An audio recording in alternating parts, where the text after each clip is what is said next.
Hello everyone, and thank you for being here. We are Group 32, and today we'll be presenting 2HADRAD, a portable life detection radar system. Our system is a battery-powered multimodal search and rescue device that's designed to detect human presence and provide actionable location data in emergency environments. Search and rescue teams often operate in low visibility or structurally unstable environments. Current tools either focus on a single sensing modality or require bulky infrastructure.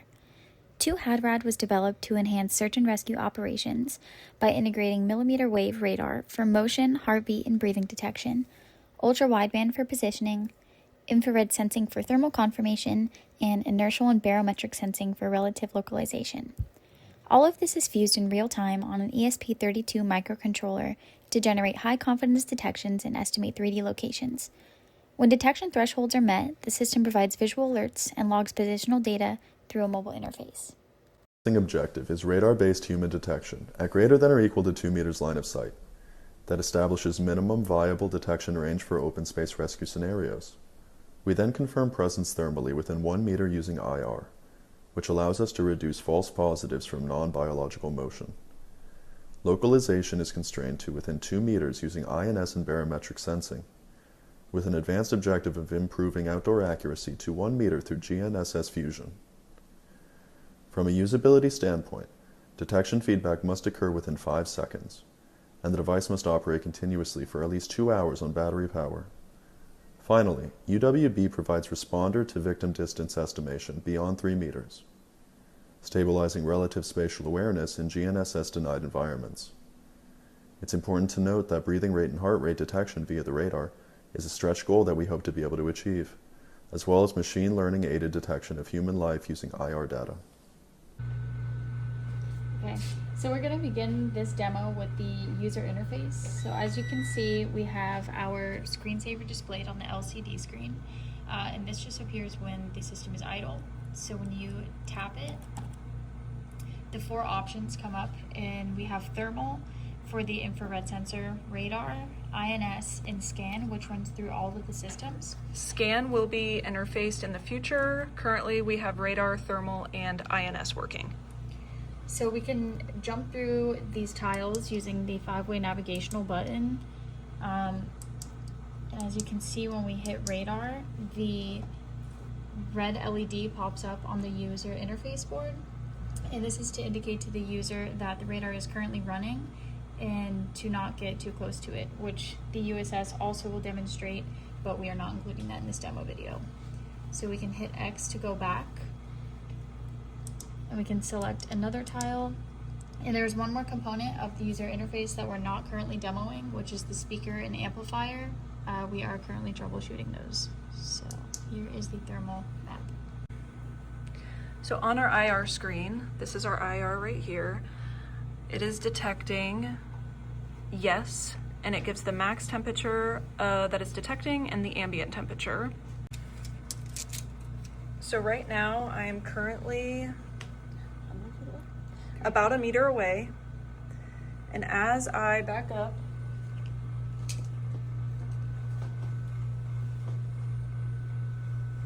to about 6 feet, which is almost 2 meters, it still detects that I am a human. We have successfully in our trials been able to detect a human as long as they're able to see the skin, like your skin is actually displayed, up to 3.5 meters, which we can demonstrate. So currently Bailey is standing in the frame, and we can see it is still detecting yes as a human. And she is that far away, about 3 meters, 3.5 meters.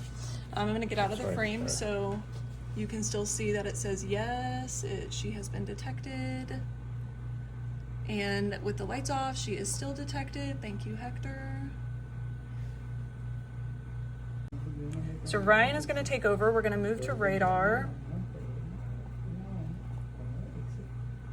and use the button if we go over. Press select. Here you go. Alright, so I've got the TI IWR 6843 AOP EVM hooked up to the custom breakout board here. That's connected to 5-volt power through the, unfortunately, due to testing, the batteries are low. They have low charge, so in lieu of that 5-volt power supply, we are using a dev board to supply at 5 volts. Because it's currently only outputting 4.7 on the board. However, the 3.3 volts on the power supply board is good, so everything else is being powered by that. So it's running, and we came up to the radar here, and you can see that it shows the USS distance, breathing rate, and heart rate. Now, my heart rate is about 80 to 90, and so you'll see that the heart rate is 87.9 right now. And my breathing rate, even though I'm talking, is like 15.2, which is good because it should be around maybe 12, 17, 18 talking. Yeah, that's right. And so we are fine-tuning the configuration of this, so we should be able to make the algorithm lock on to a heart rate and breathing rate faster. But for now, I think that looks pretty good.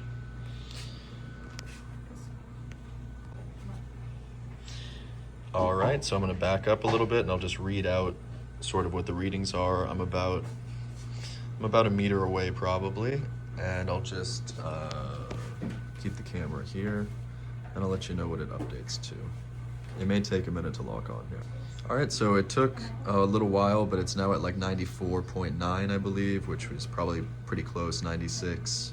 And my breathing rate is jumping around now, as is my heart rate, because I'm talking. You sort of need a still position, but that's from 2 meters away. Now we're going to move on to the INS. So on this main screen, this is before I start and recalibrate the system. Once we do that, we press this little start button at the top. We have mark for mark victims, X to exit the window, and right here is just a simple ASCII map. This is the X demonstrates where we are currently. So if we press start, it will zero it out. As you can see there, the distance is what it's correcting for the drift. Altitude that shows where we're at. The pressure, temperature, how much we're moving, velocity. So we're going to walk. We're on the 3rd floor of the research building currently. We're going to walk to the elevator and go downstairs and demonstrate the altitude difference and the GNSS. Plus we can mark our position on the map for the victim once we enter the elevator. So O on the map is where we started our positioning, which is on the 3rd floor in the research building, and X is where we're moving. Okay, so we are in the elevator currently on the 3rd floor. We're about to be going down. So if you look at the altitude, ALT, it will be changing. You can see the velocity of when how fast we're traveling.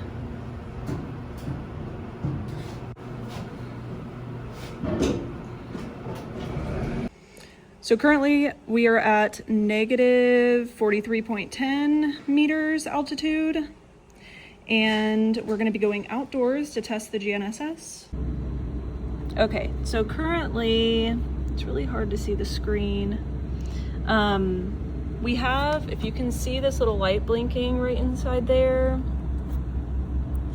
that means that it is locked on a satellite. However, on our LCD screen, it is not registering the latitude and longitude, so we will need to update and try to troubleshoot that in the code. But it did register the temperature difference and our altitude difference. So we will work on getting that latitude and longitude to be displaying.